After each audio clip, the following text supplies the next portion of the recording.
पूरा साल गाफिल रहे, कहा आ जाओ नमाज पढ़ो, नहीं जुमा पढ़ो, नहीं, पूरा साल गफलत में गुजर गया। फरमाया आ जाओ रमजान आ रहा है, रमजान में आ जाओ, पूरे साल के गुनाह माफ फरमाओ। अब ना एक ट्रेंड चला है, लोगों ने इसका मजाक बनाना शुरू कर दी है कि रमजान आ रहा है, एक महीने का मुसलमान आ रहा है।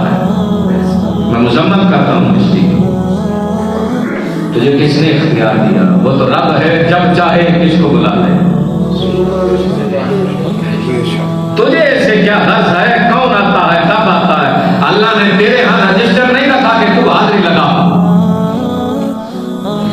लेकिन क्या हो, हज़रत अली शेर खुदा करमल्लाह वजहुल करीम फरमाते हैं, अगर रब ने इस उम्मत की बख्शिश न करनी होती, रमजान का महीना न देता।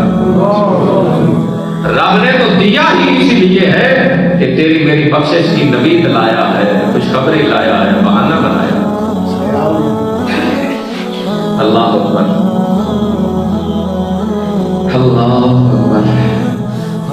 एक गुनाह मेरा मामले बैठे ते देवे देश निकाला, लख गुनाह मेरा मौला बैठे वो पर्दे पाउन वाला।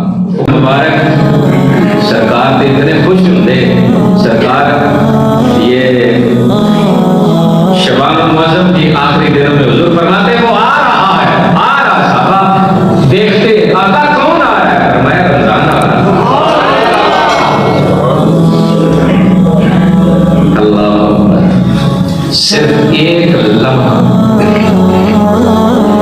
अपनी आंखों को बंद करके देखें कि कितने लोग पिछले रमजान मुबारक में हमारे साथ थे।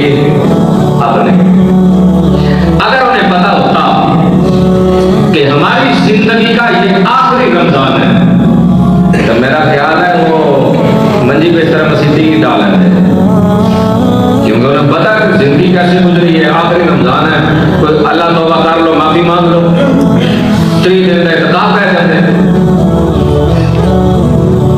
लेकिन अल्लाह ने मुझे और आपको ये दोबारा मौका दिया है। ना जाने अगला रमजान मुबारक मेरा और आपका ना हो, ये आखिरी हो। तो आखिरी रमजान अक्लमंद वो है जो आखिरी रमजान में इतनी नेकियां कर लेता है कि अल्लाह के हुजूर अपनी बख्शिश करवा ले।